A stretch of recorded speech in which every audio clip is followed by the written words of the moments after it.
কি খবৰ ভালনে আপোনালোকৰ আজি আমি আলোচনা কৰিম যে আত্মসহায়ক গোট খোলাৰ পিছত আপোনালোকৰ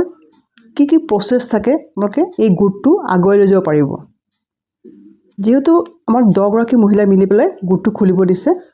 তো সেই গোটটো খোলাৰ পিছত আমি কি সুবিধা চৰকাৰৰ পৰা লাভ কৰিম সেইখিনি আজি আমি আলোচনা কৰিম হাই মই ৰত্নদত্ত এছএজি মোটিভেশনাল ট্ৰেইনাৰ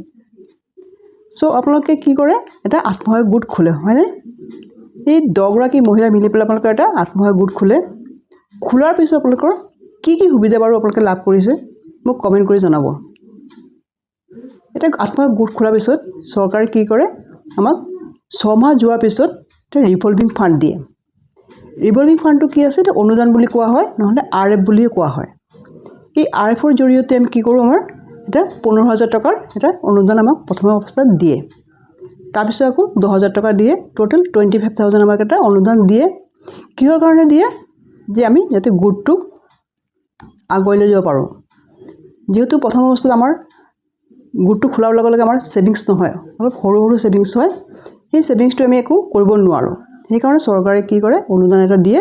সেই অনুদান জৰিয়তে যাতে আমি টকাটো আমাৰ বেংকত ৰাখি পেলাই এই ইন্টাৰেষ্টত আমি চলিব পাৰো সেই কাৰণে কি কৰে টকাটো দিয়ে আৰু গোটটো যদি বহি কিনিব লাগে কিতাপ কিনিব লাগে সেই কাৰণে এটা 1500 টকা এটা প্ৰথম অৱস্থাত আমাক দিয়ে এইখিনি বস্তু আপোনালোকে জানিব লাগিব যে গোটটো খোলাৰ পিছত আমি এইখিনি বস্তু আমি পামেই এটা ব্লকৰ পৰা আপুনি কথাটো গম পাব যেহেতু আপুনি গোটটো খোলাৰ পিছত আপোনালোকৰ যদি আপুনি গাঁৱত আছে তেন্তে আপুনি ব্লকত এটো ৰেজিষ্ট্ৰেচন কৰিব লাগিব আৰু যদি আপুনি টাউনত আছে তেন্তে আপুনি মিউনিসিপালিটি গৈ পেলাই এই গোটটো ৰেজিষ্ট্ৰেচন কৰিব লাগিব গোটটো ৰেজিষ্ট্ৰেচন কৰাৰ 6 মাহ পিছত আপোনালোকক এই অনুদানটো দিয়া হয়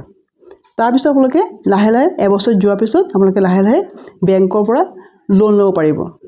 খুব কম ইন্টাৰেষ্টৰ লোন প্লে আপোনালোকে নিজে এটা ডেভেলপমেন্ট কৰিব পাৰিব তাৰ পিছত আপোনালোকে লাহে লাহে ভিঅৰ পৰা লোন ল'ব পাৰিব ভিঅৰ পিছত আপোনালোকে সিএলএফৰ পৰা লোন ল'ব পাৰিব ভিঅ কি সিএলএফ কি হেতু কাৰণে মোৰ বেলেগ ভিডিও বনোৱা আছে আপোনালোকে চাব পাৰিব গতিকে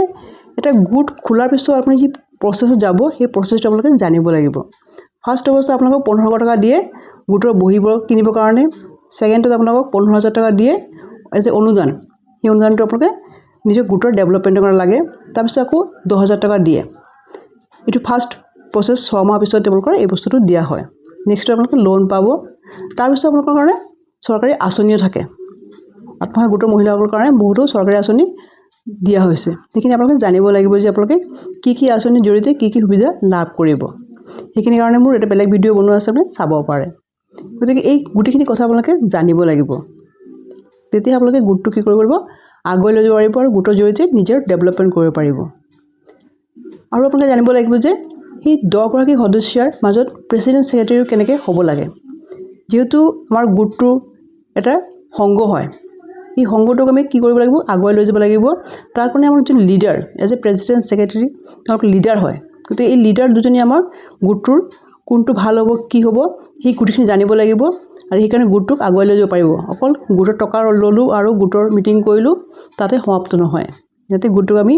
বহুত ভাল অৱস্থাত লৈ যাব পাৰো তাৰ কাৰণে প্ৰেসিডেন্ট সেক্ৰেটাৰীৰ ভাল ভূমিকা আছে সেইখিনি আমি জানিব লাগিব কেনেকৈ গোটটো আমি আগুৱাই লৈ যাব পাৰো গতিকে আপোনালোকে মোৰ লগত জড়িত থাকিব মই আপোনালোকক গোটেইখিনি কথা কৈ থাকিম যদি ভিডিওটো ভাল লাগে লাইক শ্বেয়াৰ কৰিব এণ্ড সাবস্ক্ৰাইব কৰিব ধন্যবাদ